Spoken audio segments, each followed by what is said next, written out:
সম্প্রতি দিলজিৎ দোসাঞ্জের একটি video viral হয়েছে। ভাইরাল হওয়ার কারণ কি?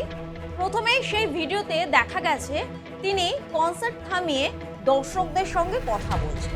এবার আসা যাক, কেন তিনি কনসার্ট থামিয়ে দর্শকদের সঙ্গে কথা বলতে বাধ্য হয়েছে। কেননা কনসার্ট চলাকালীন তাকে পতাকা দেখানো হয় এবং সেই পতাকা দেখানোকে কেন্দ্র করে রীতিমতো ক্ষিপ্ত হয়ে ওঠেন শিল্পী। তিনি কনসার্ট থামিয়ে কথা বলেন। কেন তাকে পতাকা দেখানো হয়েছিল? তিনি জিমি গ্যালনের শোতে অংশ নিয়েছেন এবং অভিযোগ যে তিনি পাঞ্জাবের বন্যার সময় তিনি কোনো অনুষ্ঠানে বা কনসার্টে অংশ নেননি, কিন্তু জিমি গ্যালনের শোতে তিনি অংশ নিয়েছেন এবং সেই জায়গায় তিনি স্পষ্ট বলেন, কনসার্ট থামিয়ে তিনি স্পষ্ট করে বলেন যে তার কাজ জনসেবা করা নয়, তবুও তিনি পাঞ্জাবের হয়ে সব সময় কথা বলেন এবং বলবেন।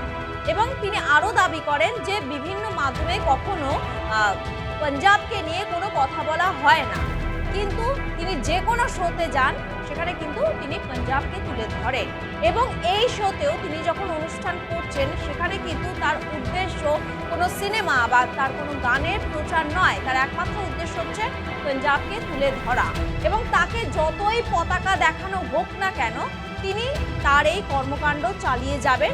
যে যত খুশি পতাকা দেখাক, তিনি কিন্তু আগামী দিনেও এই কনসার্টে তিনি কিন্তু অংশগ্রহণ করবেন এবং পাঞ্জাবকে নিয়ে কথা বলবেন। স্পষ্টত এইভাবে প্রতিবাদের সুরে দেখা যায় শিল্পীকে এবং তার এই প্রতিবাদের ফলে দর্শকরা কিন্তু বেশ কিছু দর্শক ফোনে ফ্ল্যাশ লাইট অন করে রীতিমতো কিন্তু সমর্থন জানায়।